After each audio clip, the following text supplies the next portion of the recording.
Suite aux élections de 2025, j'ai décidé d'aller à la rencontre des nouveaux maires. Donc, la dernière capsule, c'était avec M. Lorenzo Ouellette. Cette semaine, nous allons à la rencontre de Maxime Tremblay, qui est maintenant maire de Val-Brillant. Tout d'abord, Maxime, félicitations pour ton élection. Comment tu as accueilli la nouvelle quand tu as appris que tu avais été élu? Bien, j'ai très bien pris la nouvelle. Ça m'a fait une chaleur parce que je me suis dit, Val-Brillant a confiance en moi.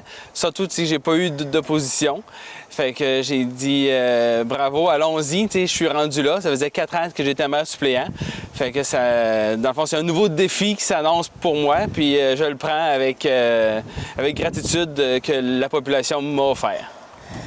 Puis qu'est-ce qui t'a motivé à te présenter à la mairie de la municipalité? Bien, la motivation, ça faisait 4 ans que j'étais maire suppléant. Donc, j'étais motivé à poursuivre dans l'échelle municipale, si on peut dire. Fait que c'est pour ça que je me suis présenté à la mairie. Sur le long terme, est-ce qu'il y a des grands objectifs que tu souhaites réaliser avec la municipalité de Val-Brillant? C'est sûr, dans les objectifs de la municipalité, c'est sûr que c'est toujours l'amélioration de nos infrastructures. C'est que j'aimerais aussi faire du développement résidentiel et le multilogement en collaboration avec des promoteurs et autres personnes. Puis, de plus, c'est de garder nos familles et amener d'autres familles à Val-Brillant. Puis, c'est quoi, selon toi, les principales priorités pour la municipalité, mais plus à court terme? À court terme, c'est sûr que c'est faire du développement. On a quelques terrains encore disponibles pour toujours amener du monde pour nous aider, bien sûr, pour éviter d'autres augmentations de taxes. Quelle place est-ce que tu souhaites donner à la participation citoyenne dans tes décisions? C'est sûr que la participation citoyenne est très importante dans un conseil municipal. Il faut que nos citoyens viennent à nos réunions, donnent leur opinion, puis que nous puissions en prendre en compte et pouvoir réaliser des projets en collaboration avec eux. En tant que nouveau maire, quel défi est-ce que tu anticipes pour ton mandat?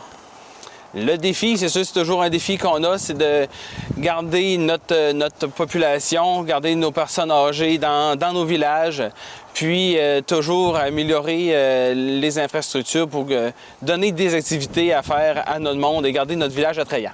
Quels atouts est-ce que tu aimerais mieux mettre en valeur pour attirer de nouveaux résidents ou soutenir ceux qui y vivent déjà? C'est sûr qu'à Val-Brillant, on ne se le cachera pas, il y a de nombreuses activités qui se font déjà. On a des parcs quand même avec beaucoup d'attrait pour les jeunes familles.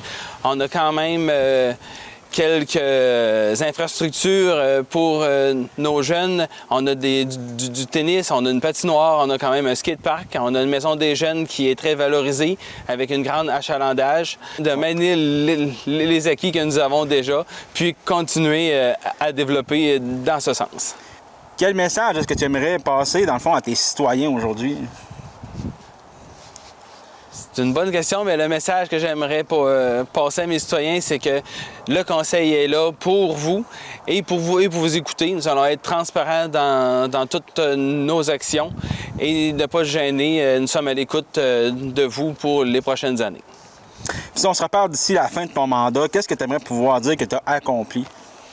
Pouvoir accomplir, c'est d'avoir amené du nouveau monde à Val-Brillant, garder notre municipalité aussi active qu'elle est en ce moment avec de nombreuses activités qu'on a, que ce soit la pêche sur glace, que ce soit le frolic depuis 2 ans, que ce soit toute autre chose qu'on y trouve à Val-Brillant. Merci beaucoup, Maxime. Bien, merci beaucoup à toi.